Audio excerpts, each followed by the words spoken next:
Hey, Terry, I'm glad you're here today with your equipment so that you can photograph our annual presence at the Dickens Festival, which is taking place this morning at Port Jefferson.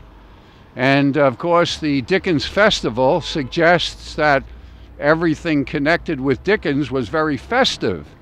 And there has never been any mention made about the fact that Dickens was writing about the abject poverty of his time.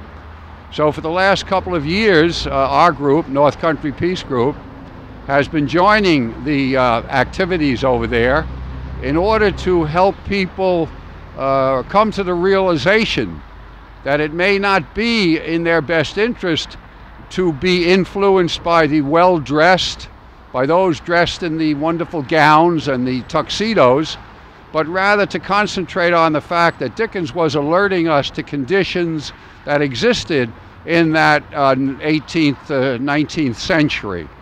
And those conditions are not too much different from the ones that we face today.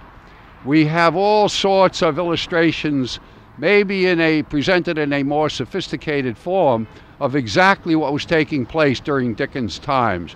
We have people without jobs. We have people working for less than a living wage. We have students so thoroughly in debt by the time that they finish their college education that they will be paying that debt off for the rest of their lives. We have people who cannot afford, still, in spite of Obamacare, who cannot afford medical coverage. We have young people who are finding it being the only alternative to go off to the wars that are being created throughout the world. And we try to bring these realities to the attention of the folks who will be coming together there in Port Jefferson on this beautiful day, and they will be in a very celebratory mood. But we want them to be in a thoughtful mood so that they can come to grips, perhaps, or at least come to the realization of what is happening to them and to their society today, and perhaps to act accordingly. So that's the reason we're here. And we're looking forward to a nice day. The weather is great. Our people of the North Country Peace Group, are assembling on this corner. This is the intersection of 25A and Bennett's Road, a place where we have been standing for the last 14 years, protesting the violence represented by the wars that are dedicated to the interests of corporate and to the arms makers, and we've been doing this now for these many, many years, hoping to persuade and to influence, perhaps not the leaders, but at least to persuade the people, because they're having the wool pulled over their eyes continuously. So we want to help to peel back that wool. So thanks a lot for being here, Terry.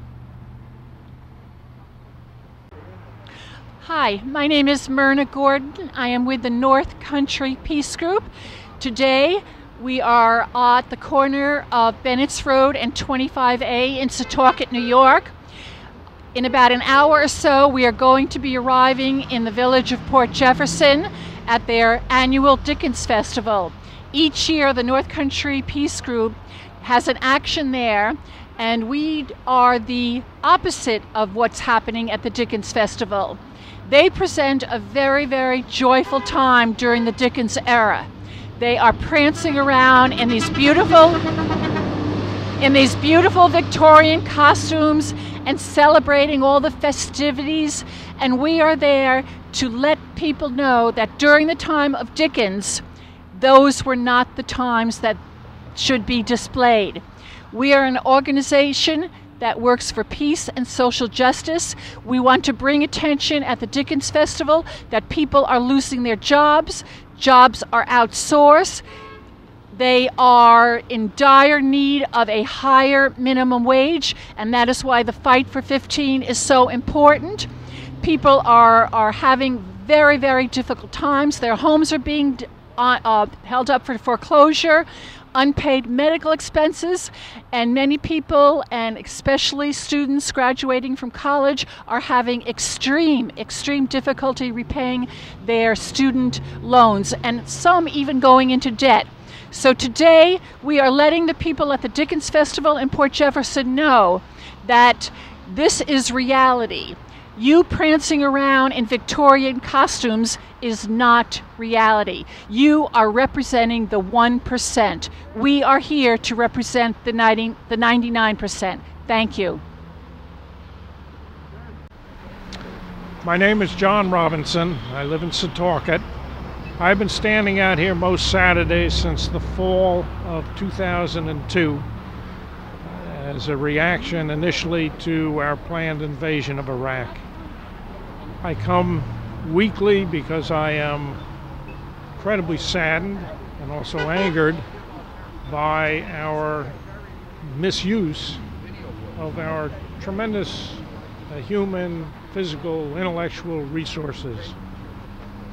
We are focusing on essentially destabilizing the world with our interventions in the Middle East, our inability or unwillingness here to control gun violence by having background checks and limiting the ability to buy assault rifles. We need an outpouring of citizen involvement, discussion in how we're handling our resources to improve quality of education, to make affordable housing available to all, to equalize wages, many, many other things. So together, hopefully, we will proceed down a better path.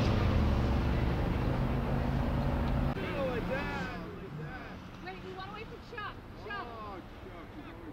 Chuck. Chuck Wagon. Hey, Wagon. I'll come over here. Come on. Okay, everybody, up. Yeah, we should look sad. We should look hungry.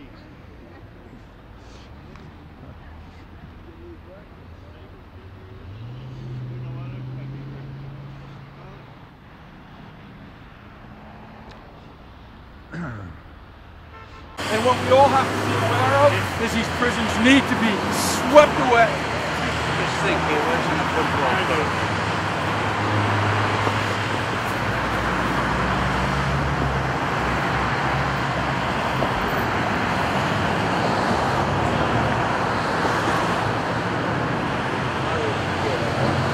You know, there's a lot of age here. You would think there's a little more wisdom. That's all I can say about it.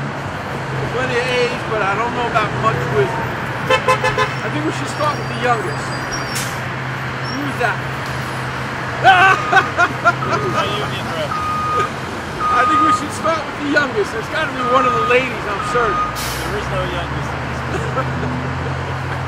Hi, my name is Joshua Comden, and I'm a student at Stony Brook, and I'm here because there is a big problem with the corruption of money in politics. Almost all the problems we see here today, all the problems that we fight about here, all the problems we try to demonstrate about are all rooted in the corrupting influence of money in politics. People don't have a say in what happens in their government because all the politicians, well, not all, but most of the politicians listen to their donors. And it makes sense because they're the ones that fund their campaigns. So they want to be reelected next time, so they're going to listen and do what the donors want. It's a bad system that's turned good people into people who have making the faults of the system be really shown. Thank you very much. Hi there, my name is Neil. I also go to school in Stony Brook. I'm a friend of Joshua Comden. I come here because I'm curious to see how things actually go, and yeah, I'm very much interested in politics aspect of America in general because I'm not from here. I'm from India. I'm a international student, so it's very interesting to see how actually things work and what kind of what kind of things people actually care about, and what actually we should care about in general, like as a human beings, you know. So that's my story. All right, thank you. Good morning. My name is Chuck Peretti, a member of North Country Peace Group. But today, I'm Timothy O'Leary, and I have a lot to say about the corrosion of our government, and I have a lot to say about a living wage. I'm just like you, a person who has frustrations and loves, and I too have children to feed. I sweep the biggest chimneys, and I find the pay is very, very low, if you know what I mean. So the issue today is to bring Dickens back to the relevant present. It's not just Ebenezer who stole from us, it's the Koch brothers. It's the corporations that care more about burning oil than saving the climate. So what do we do today? We stay out of character or in character. What is it? But the sincerity is here. And we like to model the possibility that you as the viewer would understand the importance of being active, but first, being informed.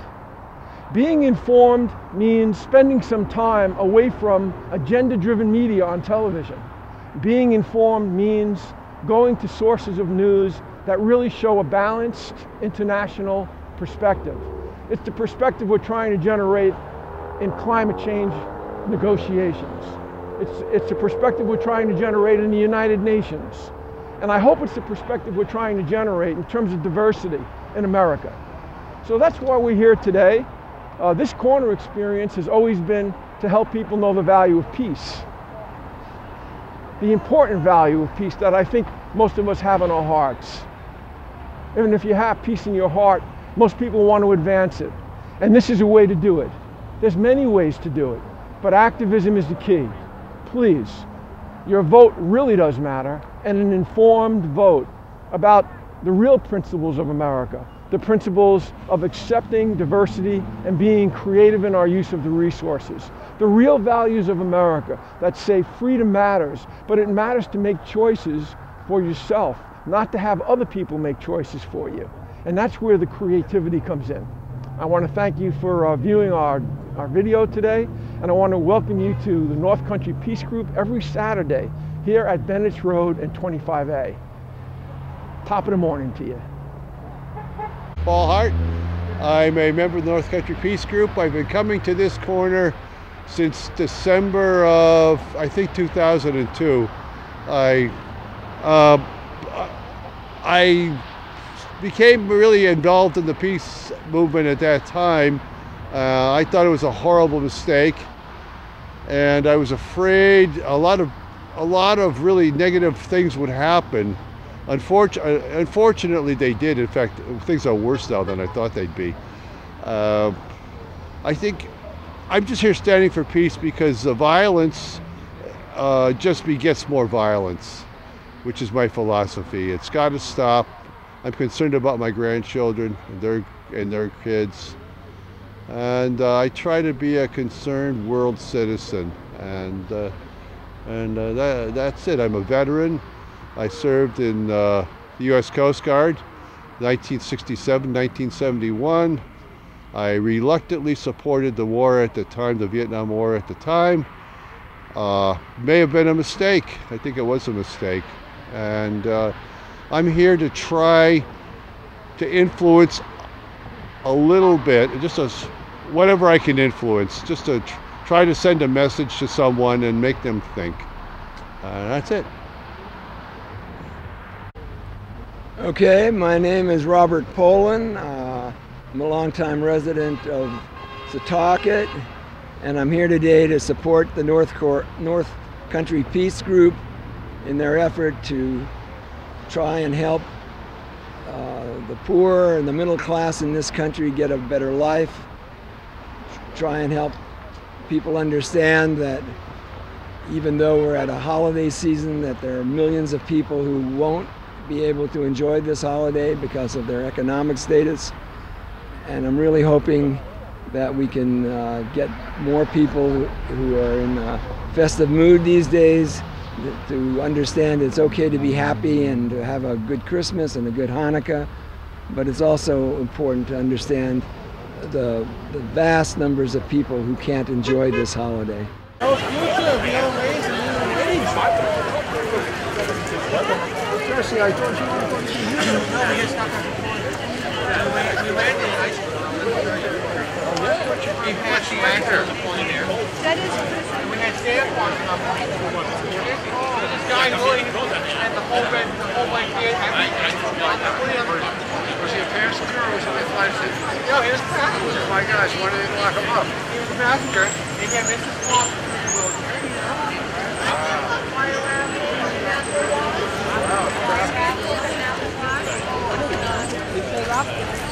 Where's that bill? I got to talk to him.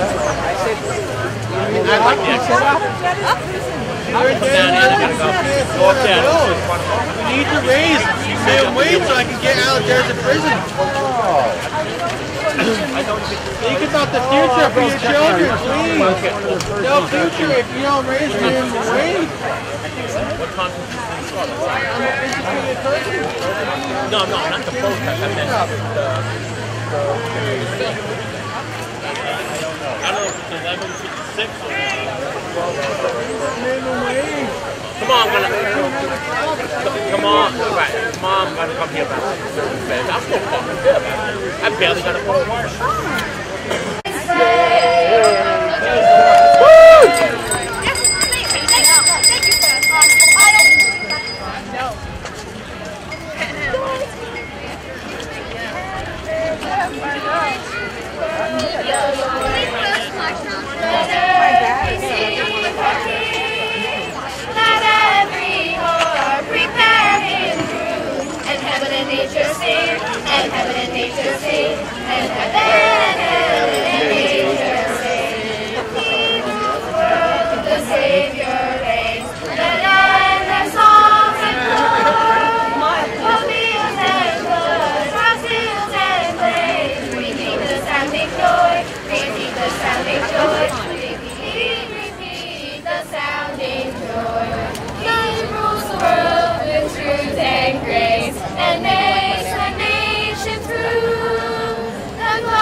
Why did they go to college?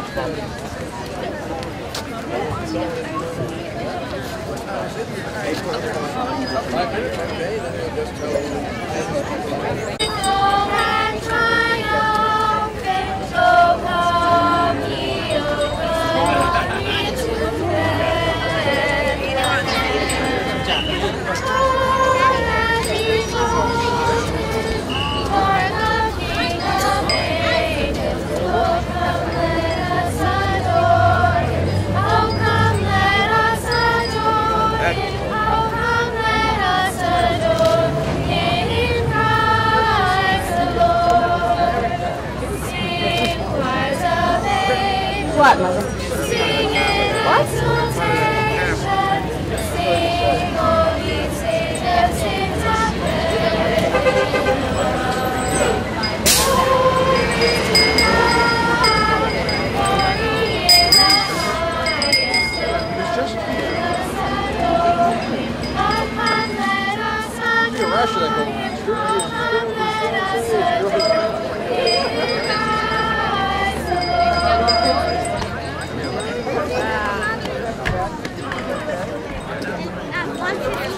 What?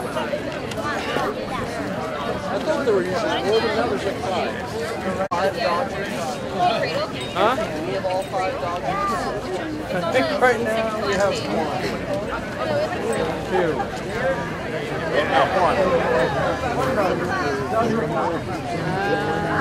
Hey. My name is Bob Marcus. I'm from Setauket. I'm here at the Charles Dickens Festival in Port Jefferson with the North Country Peace Group. And we're here because we want to point out that Charles Dickens was extremely concerned with inequality and with the plight of the poor and the working class. And this is something which is a concern that we have today in our society, and something which we want to be sure is expressed here at the festival. Right now, more than half of all new income in the United States goes to the top 1% of our country. Only 1/10 of 1%, a tiny fraction of our population, owns almost as much wealth as the bottom 90% in our country. Right now we have 400 Americans in the United States who own a combined amount of 2.2 trillion with a T dollars. That's more wealth than 150 million of us combined.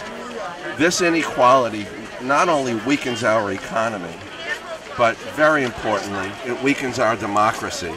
And this is the concern that we have. If we think about it, everyone gets one vote, but only a handful of people get to spend millions of dollars to influence an election. These concerns about inequality are concerns that Charles Dickens expressed repeatedly, and we share them today. We want to be sure they're expressed today here at this festival.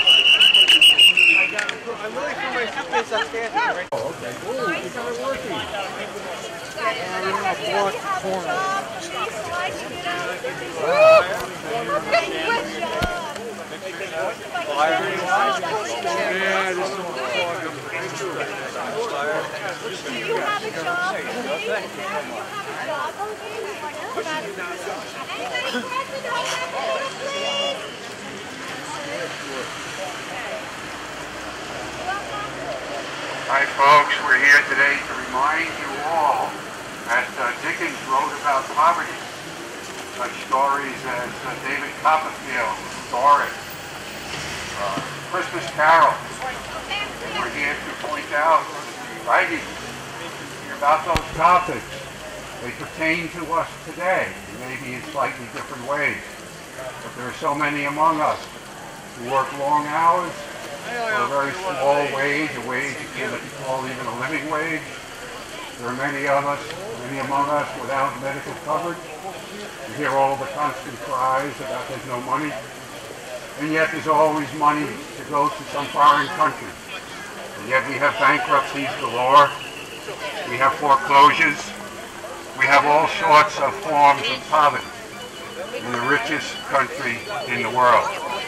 So whereas today is a very celebratory day for the planners here in the village, a day when they bring out their finery, we'd like you also to concentrate on the topic of Dickens' many works. And those topics pertain to suffering.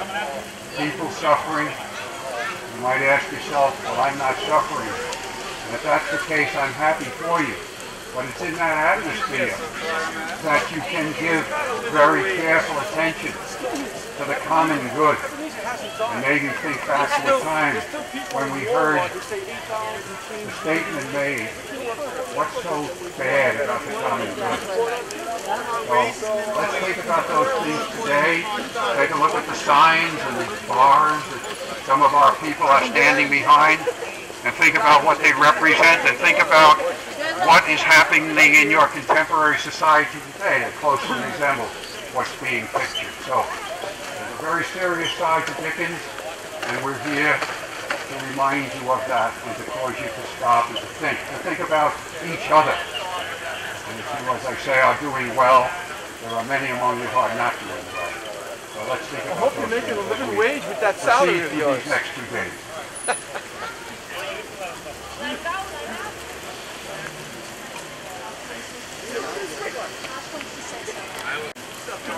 That's what we're talking about, working a full-time job. Hello? Yes. So when we ask for a living wage, we know what the minimum wage they want to give us is. We've already seen it in the prisons with 11 cents an hour. That's what they want. When they get rid of minimum wage, when they want no living wage, they want 11 cents an hour. Remember that. We're saying Ebenezer lives. Josh reminds me of something very significant. He's heard about a prison that pays a wage Of 11 cents. I was in one that paid 12 cents an hour. So if you have nothing else to do and you are Googling, Google Prison Industries, Inc. and find out how people in prisons are making military helmets, are making uniforms, are making auto parts, and they're being paid 11 or 12 cents an hour. And that's how the system works ultimately. Many who went to prison during Dickens' time, at least they simply went into a debtor's prison. Not a very pleasant place to be, but they were cared for and provided for by their families. Not so in the prisons that we use to incarcerate 2 million people today in our country, where they work for 11 to 12 cents an hour. You can't become part of that. You can't find it on the stock market, but many of the judges, many of the federal officials, they all participate. Hi everybody, we are here today. We are the antithesis of the Dickens Festival. There is nothing festive about the Dickens era. We are here to remind everybody in all of your festive comings and goings that we are a nation that does not take care of poor people, that does not pay a living wage to people that need a living wage, where students are burdened with personal debt, where jobs are being outsourced, where people are suffering from bankruptcy and foreclosure. Is that where you want your money to go? Do you?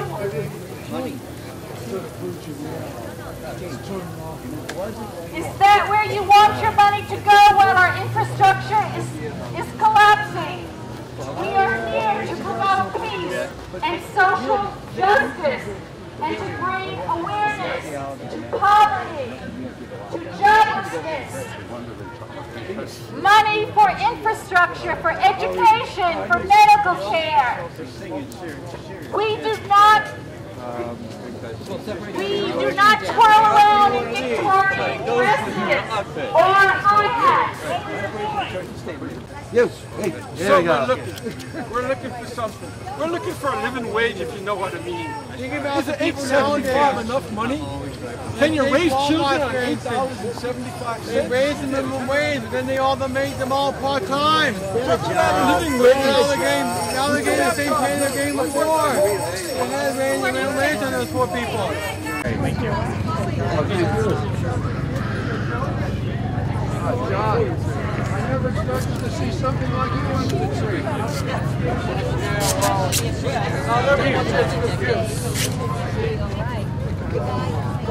Go home. Really, right? Go home. You think he's still around?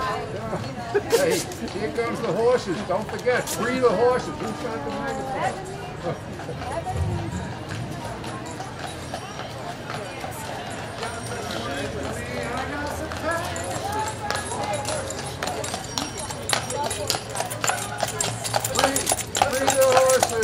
Well-fed horse. It's a good thing. A well-fed horse.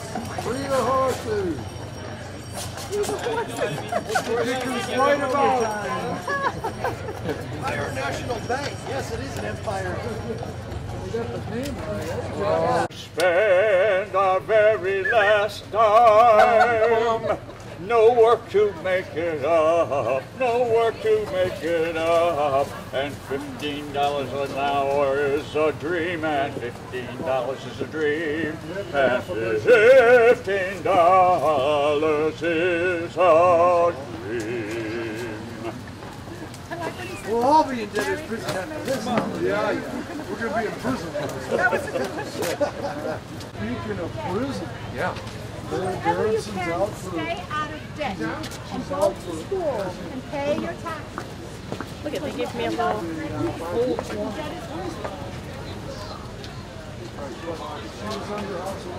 Today is the Dickens Fest. Hi. Everything looks so best. It's the best day of the year. They're very dressed up this year. Everything looks so amazing. It's amazing how they got those old-fashioned clothes so Yes, so cool. Yes. No, thank you, Susan. Hi, Griffiths, Bella. Hi. Hi. It's me. See me? You know why we're here. Hello, my name is Jean Finch, and I'm part of the North Country Peace Group. We're here today at the Dickens Festival at Port Jefferson, New York, to make sure that people understand that Ebenezer is alive and well today, that foreclosures and poverty are rising in this country, and we just want to bring this to everyone's attention. For if you can't have social justice, we'll never have peace. We wish you a peaceful holiday.